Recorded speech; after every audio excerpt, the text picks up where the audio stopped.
continuación escucharemos la ponencia Ética de la investigación en las ciencias sociales por parte de Robert Uribe Álvarez, abogado de la Universidad de Antioquia, profesor de Filosofía de Derecho. Actualmente se desempeña como jefe de formación académica de la Facultad de Derecho y Ciencias Políticas de la Universidad de Antioquia. Muy buenos días.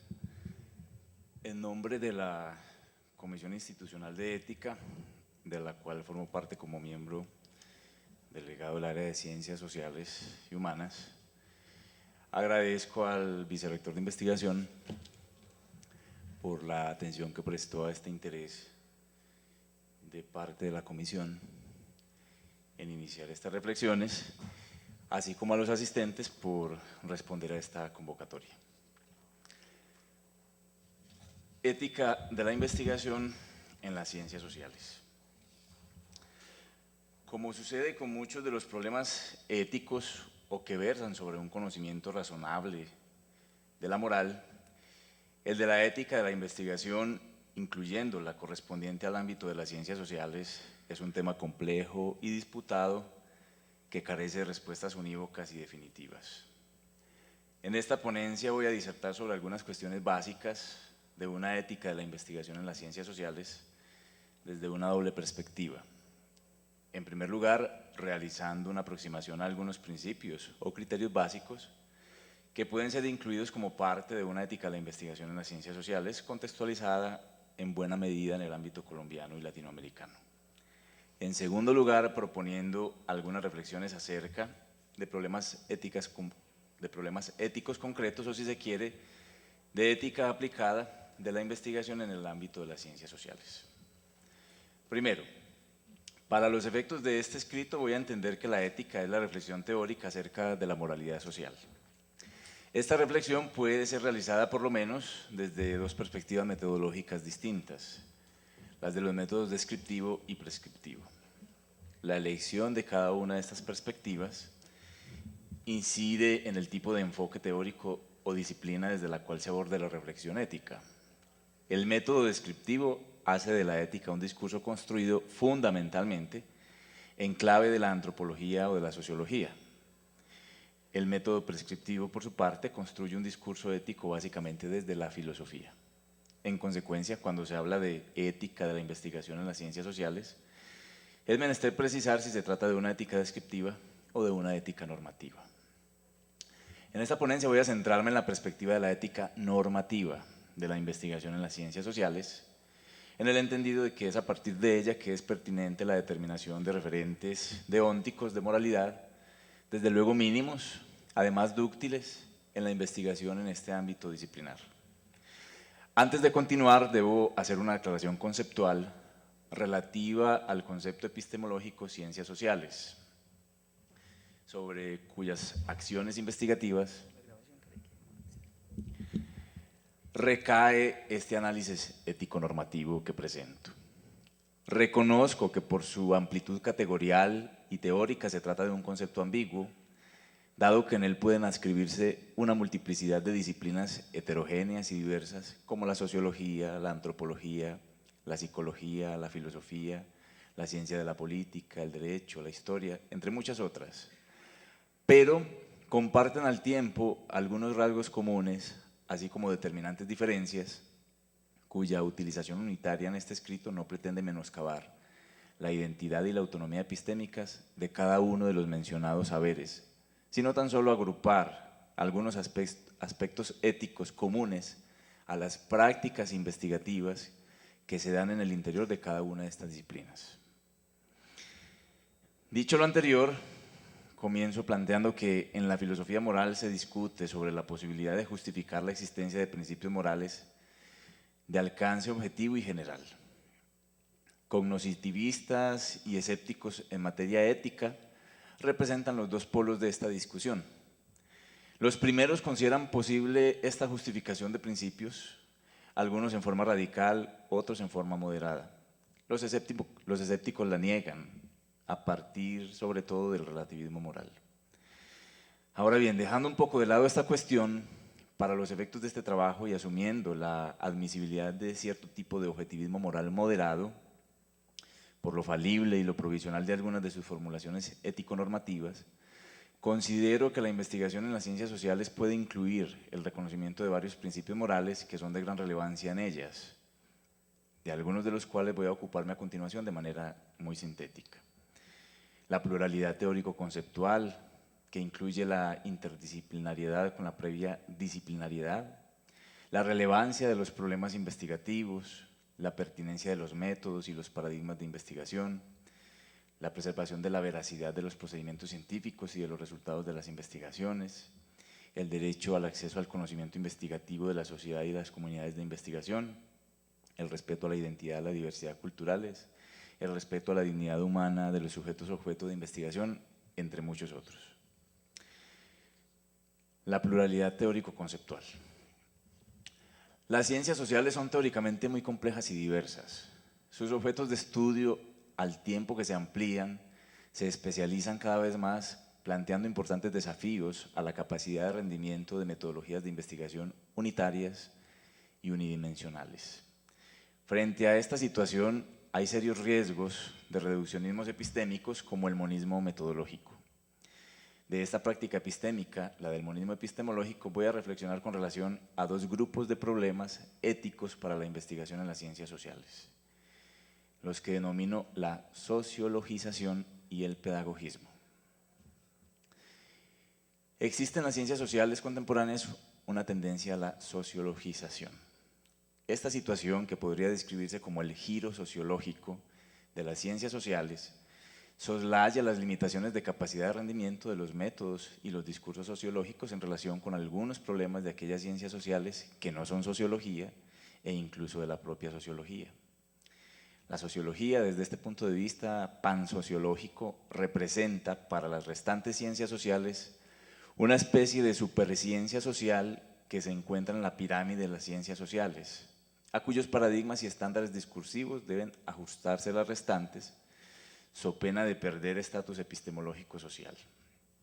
A mi juicio, este no es solo un error metodológico, epistemológico propiamente, sino también un actuar académico o mejor investigativo cuestionable éticamente.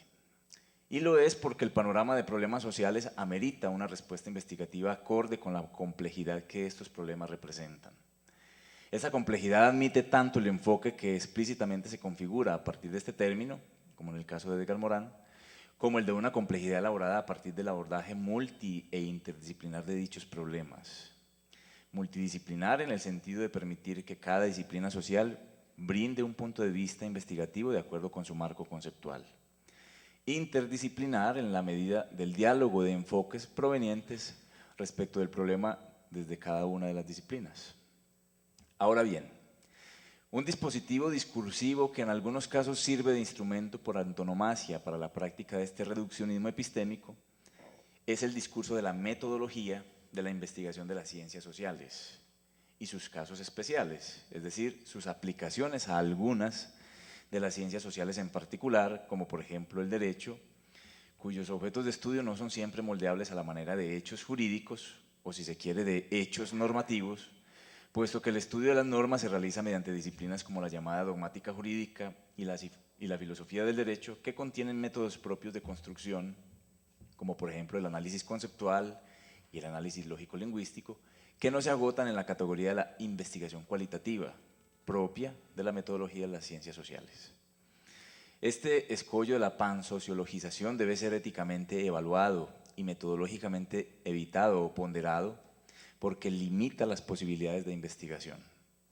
De allí que convenga, a mi juicio, la elaboración, si se quiere, escrupulosa de las diferentes sociologías de las ciencias sociales, vistas como una incursión interdisciplinar de la sociología en dichas ciencias, explicitando y diferenciando cuando se trata de una sociología del conocimiento. Distinguir entonces la sociología del derecho de una sociología del conocimiento jurídico, la sociología de la política de la sociología de la ciencia de la política, la sociología de la cultura de una sociología del conocimiento cultural, etc. Y precaviendo que este tipo de enfoques interdisciplinares, igualmente válidos y posibles, aunque posiblemente menos prestigiosos, la antropología, la psicología, la politología, la ciencia de la política, etc., son igualmente pertinentes. El otro problema, que a mi juicio implica un reduccionismo de la pluralidad teórico-conceptual de las ciencias sociales, lo encuentro en el pedagogismo.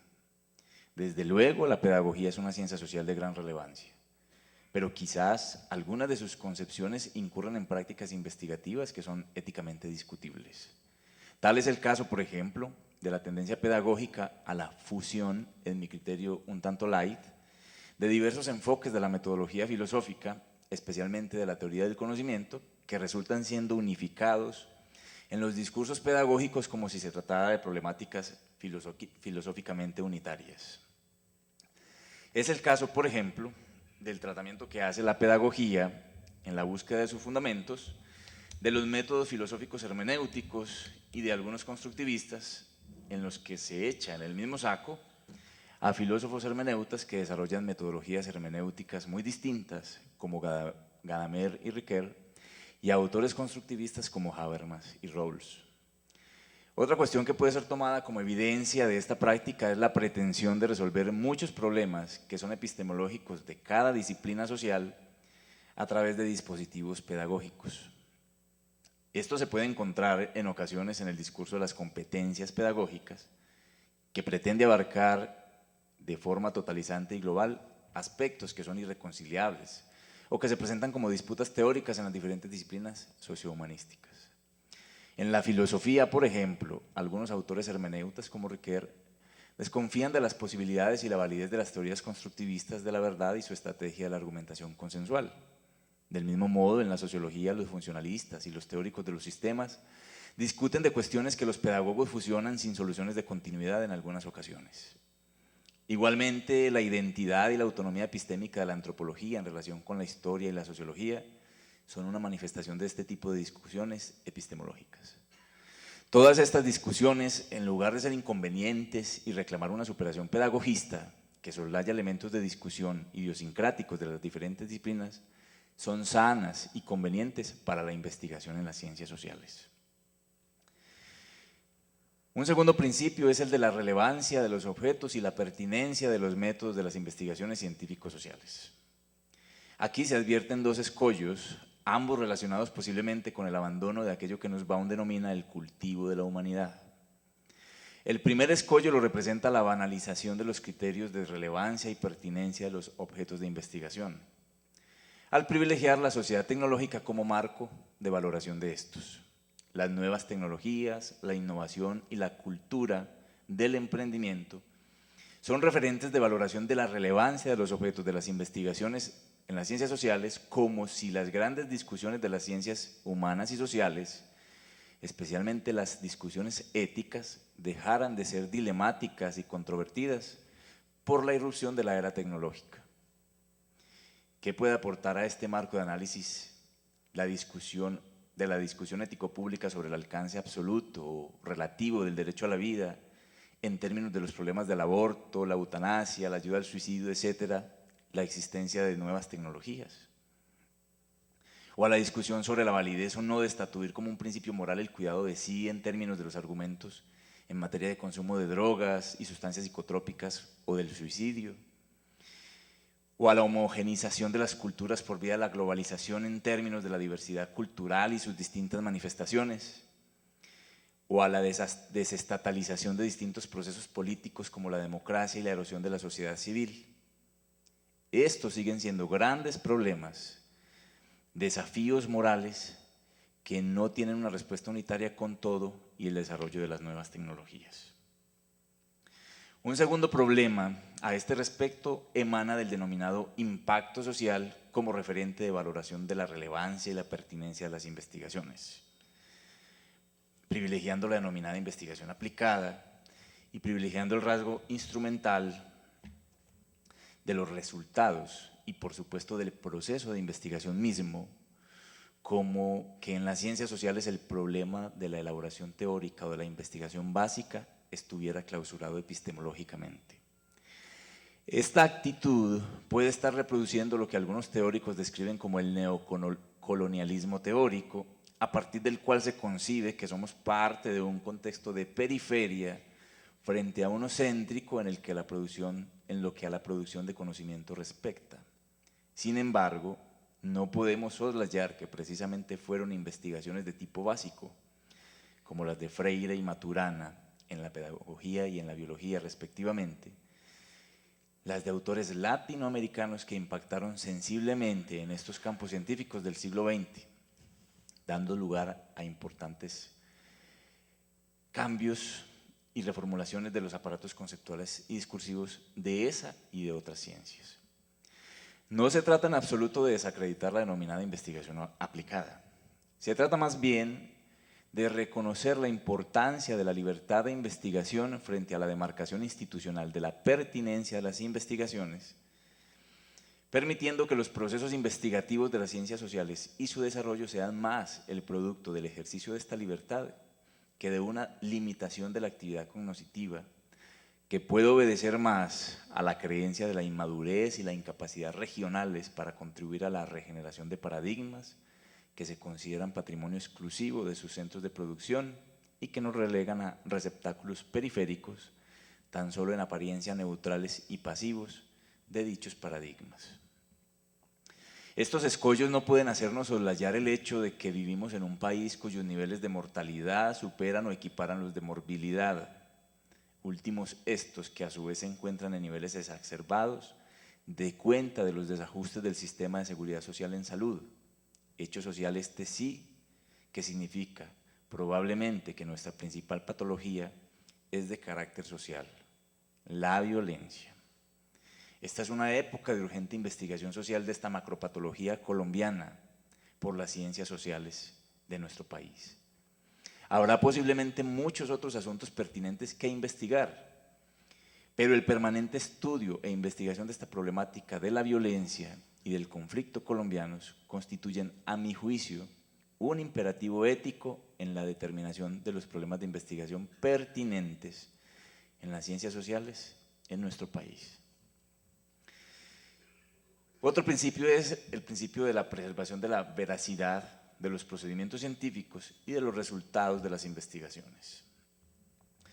Las ciencias sociales desempeñan una función crucial en el diagnóstico y el análisis de los distintos problemas sociales, esto es, problemas políticos, morales, jurídicos, artísticos y culturales.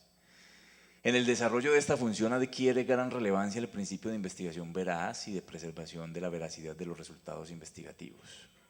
La cuestión se hace problemática precisamente por la dificultad existente en el seno de las ciencias sociales de encontrar un criterio de verdad. Sobre esta cuestión existe un relativismo conceptual y discursivo que da lugar a diversas teorías y conceptos de verdad. Las epistemologías constructivistas de un lado y las propias hermenéuticas de otro, por oposición a las realistas, intervienen en el debate contemporáneo de la verdad, dando lugar a una matización de la pertinencia de los métodos de comprobación empírica, o cuando menos de su protagonismo en el proceso de investigación científico-social. Según algunas tesis constructivistas, la verdad no surge de la constatación de las relaciones causales entre diversos hechos sociales, producto de un procedimiento de verificación empírica, sino del consenso que logre la comunidad científico-social acerca de cómo explicar distintos hechos sociales. Por su parte, algunas tesis hermenéuticas difieren de la determinación de lo verdadero a la interpretación que cada sujeto tenga sobre diferentes problemas de investigación. Y es que las investigaciones sociales deben proceder atendiendo a criterios juiciosos de veracidad de sus investigaciones, porque ellas cumplen un papel muy importante de diagnóstico, sobre todo en contextos como el colombiano, donde tenemos evidentes dificultades de coexistencia social. Un cuarto principio lo denomino el acceso al conocimiento investigativo de la sociedad y de las comunidades de investigación como un bien público. Las sociedades contemporáneas han obtenido buena parte de sus desarrollos científicos y tecnológicos a partir del conocimiento generado en las comunidades investigativas. Gran parte de estas comunidades está adscrita a las universidades. Esto ha hecho que el conocimiento se valore como un bien de trascendencia pública, por lo que garantizar el acceso a él sea igualmente un bien público. No obstante, esta prospección ético-pública del acceso al conocimiento generado por las comunidades investigativas de los diferentes sujetos sociales representa o conoce de una práctica éticamente cuestionable. la generación de élites sociales, las élites de los investigadores. La elitización de la investigación es una práctica que atenta y menoscaba la consideración del acceso al conocimiento investigativo como un bien público. Ella es muy común hoy y posiblemente cada vez más crecientemente en el seno de las universidades colombianas, sobre todo de las públicas.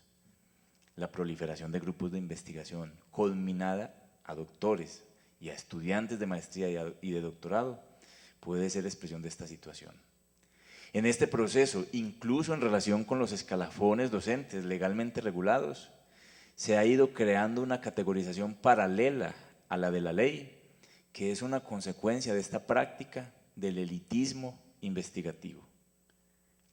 La condición de los investigadores, cuya enseñanza y actividades universitarias de docencia y extensión quedan relegadas a niveles de enseñanza de programas de doctorado, postdoctorado y si acaso de maestría en muchos casos.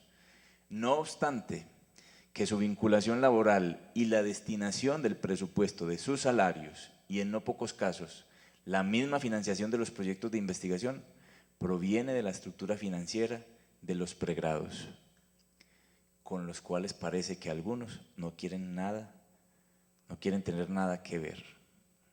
Por supuesto que en absoluto soy contrario a que la investigación siga siendo una misión importante o, si se quiere, prioritaria de la universidad y de la sociedad y de sus procesos de desarrollo. Solo que no se debe confundir esta prioridad o esta relevancia misional de la universidad con la generación de una nueva clase social. Para eso no está pensado y poco contribuye a su consolidación el principio del conocimiento investigativo y del acceso a este como un bien público. Un quinto principio lo denomino el respeto al derecho a la identidad y a la diversidad cultural. La investigación en las ciencias sociales interactúa con multiplicidad de sujetos y de subjetividades. Los procesos de investigación recaen en muchas ocasiones sobre sujetos que son objeto. La investigación etnográfica, por ejemplo, así como algunos tipos de investigación de la ciencia de la política, por mencionar solo estos dos casos, son una muestra de ello. Es importante que las ciencias sociales se apropien de protocolos éticos que garanticen que sus investigaciones no lesionen derechos directamente relacionados con la subjetividad, como el derecho a la identidad de las personas y el derecho a la diversidad cultural de las comunidades. Sin embargo, este es un riesgo de estas investigaciones que conviene analizar éticamente. El frenesí por los problemas de investigación en ellas involucrados puede pretermitir la importancia de la observación de estos protocolos, efectiva y real, y dar al traste con el patrimonio cultural de aquellos sujetos y comunidades que son clasificados o discriminados positivamente en la categoría de diversidad cultural. Segunda parte. En esta segunda parte voy a analizar dos problemas de ética aplicada a la investigación en las ciencias sociales. En primer lugar, el problema de la estructura de los sistemas de investigación estatales y en segundo lugar, los sistemas investigativos universitarios, sobre todo de las universidades públicas. La estructuración política de los sistemas de investigación, la investigación como parte de la política pública de educación.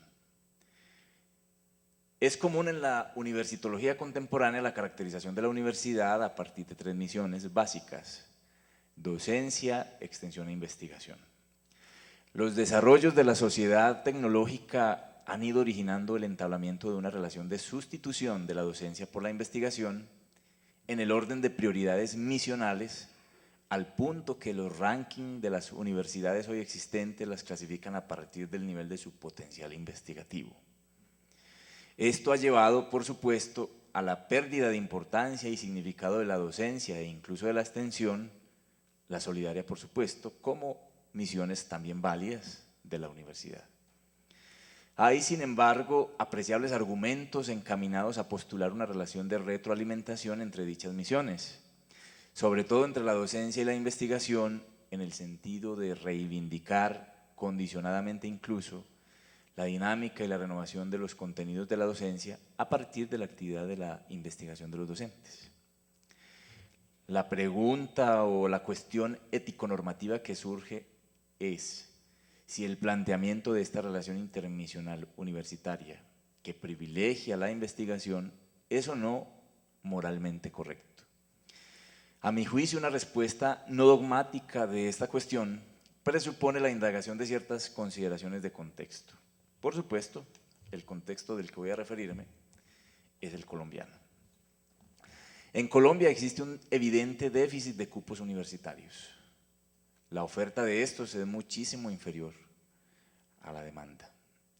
La opción misma del Estado de autolimitar su función con respecto a la educación superior de los colombianos, a la vigilancia y al control de la educación superior pública y privada, congelando la creación de universidades públicas y adscribiendo la apertura de los nuevos cupos a una patética política de aumento de cobertura a partir del forzamiento de la capacidad de las plantas físicas de las universidades públicas existentes, no arroja muy buenos resultados en la perspectiva de generación de un proyecto de educación como proyecto de sociedad y de Estado que haga parte y sea la consecuencia de la implementación de una política pública de educación superior acorde al proyecto constitucional del Estado Social de Derecho. Y en este contexto el país viene hablando desde hace ya varias décadas de las universidades investigadoras e incluso, como en el caso de nuestra alma mater, ha empezado a hablar expresamente de las universidades de investigación. Y es aquí donde en mi criterio se encuentran diversos cuestionamientos éticos. Yo creo que un país que ha renunciado a hallar en la educación su proyecto más importante de sociedad, su instrumento de prosperidad, para seguir el juego lingüístico del presidente y su proyecto de gobierno, y ha optado por la guerra como su proyecto de sociedad, no debe aceptar como algo moralmente correcto que el presupuesto de las pocas universidades públicas existentes lo sea para que éstas se conviertan y actúen como universidades de investigación. Aquí puede haber un salto al vacío, puesto que es posible argumentar que por el momento y mientras se consolida dicha política pública de educación, o por lo menos se formula siquiera adecuadamente, y esto lo digo por lo que mostró el proyecto de reforma, ese concepto de universidades investigadoras probablemente sea más acorde a esta situación que el de universidades de investigación. Son diferentes y es importante distinguirlos. El ranking que a nuestras universidades debería interesarles debería tener como principal indicador el número de estudiantes de pregrado y de egresados de los programas de pregrado de cada periodo evaluado. Es lo más sensato en países en los que la determinación del nivel de analfabetismo ya no puede quedar combinada a los aspectos de la lectura y la escritura. Hoy estamos ante un analfabetismo incluso más grave en términos del acceso a la cultura y al desarrollo globales. El analfabetismo profesional. La ausencia de profesionales impacta negativamente en las sociedades en desarrollo de diversas formas. Desempodera el acceso a los medios de producción y de pago, disminuye las posibilidades de consolidación de un mercado interno, ya que por esta ausencia del ingreso base per cápita, ya que por esta el ingreso base per cápita sigue siendo el mínimo o por debajo de este. Esclaviza más a los sujetos porque las jornadas laborales de las clases obreras siguen siendo la regla general, lo que reduce las horas de dedicación a la lectura, a las artes o, como diría Russell, a la ociosidad.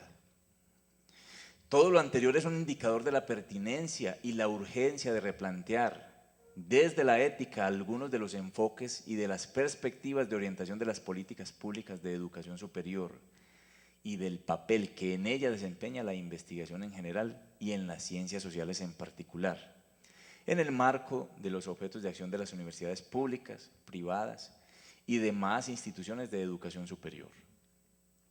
Este replanteamiento debería garantizar que los procesos de investigación de las ciencias sociales desempeñen un factor de prioridad ponderado y racional en la orientación del quehacer universitario y, por supuesto, de su medición por estándares nacionales e internacionales. centrarse en el propósito de obtención de niveles de formación doctoral por encima de la obtención de mejores y mayores niveles de una educación pregradual que incluya unas adecuadas competencias investigativas, probablemente nos esté llevando a dislocar el proceso de consolidación de una sociedad de conocimiento que necesita de excelentes profesionales para poder contar con excelentes doctores, investigadores o magísteres. De allí que convenga ponderar y racionalizar los propósitos y los recursos para la educación superior de tal modo que no se privilegie el ámbito de la educación a nivel de doctorados descompensadamente en relación con las necesidades de destinación de recursos para la formación de profesionales a nivel de pregrados. Sin estos profesionales provistos de buenas competencias investigativas que les faciliten la identificación de su vocación hacia la investigación, puede carecer de sentido hacer una apuesta a la formación de doctores que carezcan de esta vocación. El otro problema de ética aplicada es el de los sistemas universitarios de investigación de las universidades públicas. Esta situación incide en la estructura que se establezca a los sistemas universitarios de investigación en las universidades públicas.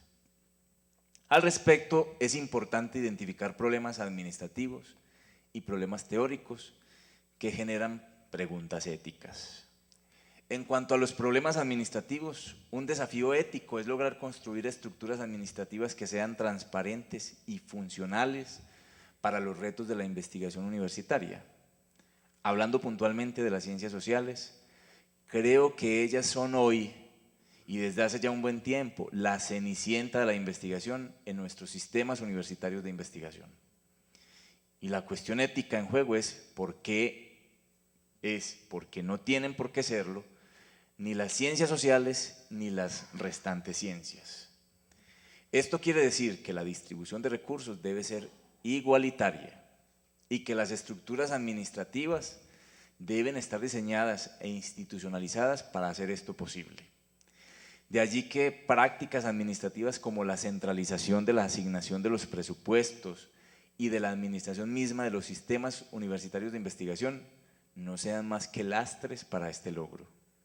Por ello, es ético que a nivel administrativo se fomente la creación de dependencias o subsistemas de investigación por facultades, con sus correspondientes asignaciones presupuestales y su autonomía para la gestión, por supuesto con los respectivos controles y fiscalizaciones de las mismas. A nivel de la teoría universitaria encuentro una última consideración que realizar. Se refiere a la sobrecarga que han tenido las universidades públicas en Colombia con respecto a la asunción de la investigación como un problema que no solo es de ellas, ni fundamentalmente, sino que es un problema del Estado, de la sociedad y sus diversas instituciones. Ya es hora de que el todavía recientemente creado Departamento Administrativo de Ciencia y Tecnología asuma procesos en relación con la investigación en general y de las ciencias sociales en particular, que libere de esta sobrecarga a las universidades públicas. La financiación de las becas para los doctorandos no debería sufragarse del presupuesto público de las universidades, o por lo menos no totalmente, pues con todo y las falencias se supone que existe un sistema universitario estatal, de tal modo que los profesores de las universidades públicas deberían tener una mayor movilidad en el marco de dicho sistema universitario, si es que logramos pensarlo sistémicamente. Del mismo modo, los recursos para la investigación de las universidades deberían ser complementados con fondos del Estado para este fin. La creación de programas de maestría y doctorado, de grupos, publicaciones investigativos debería ser fomentada y asegurada con fondos que no saturen y mengüen los presupuestos universitarios. Solo así es posible, a mi entender, construir un sistema ético de investigación para las ciencias sociales ajustado a nuestras necesidades y sostenible en el tiempo y en el espacio de una Colombia agobiada y necesitada, ante todo, de sensibilidad por el progreso y el desarrollo, pero sensata y éticamente pensante. Muchas gracias.